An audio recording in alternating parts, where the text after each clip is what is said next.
Be blessed by the divine. Do we radiate energy when we awaken Kundalini? Yes, you do. You see a small child, you see an adult. Who is more attractive? We get attracted to the child. Why? There is intense biomagnetic energy sufficient enough for the child to grow up to approximately 6 feet, an average of 6 feet.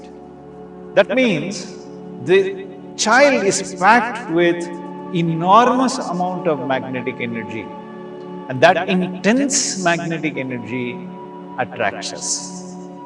Likewise, when we awaken our Kundalini, we create a feedback loop whereby we reabsorb the ethereal life energy particles and intensify our biomagnetic vortex.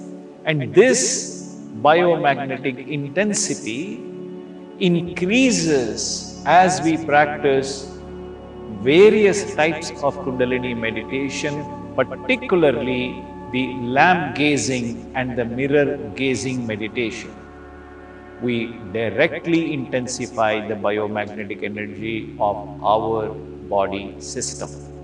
And in the process, we increase the ability to radiate energy through our eyes, through our face, through our entire persona. The aura intensifies. As the aura intensifies, we are able to radiate this energy from ourselves all around us, attracting fantastic positive energy, attracting all the prosperities, good health, and all the success we need, and attracting all life forms. This is what is known as Mohavasya Jagavasya, which means we are attracting the entire world and mesmerizing the world towards us.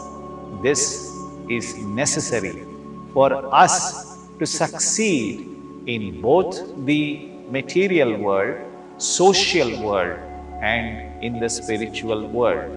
The ultimate purpose of intensifying one's magnetic energy is to remain healthy physically and enjoy healthy mental well-being, and more importantly, live long enough to attain mukti, salvation, self-realization. May you live in good health, live long, and attain self-realization. Be blessed by the divine.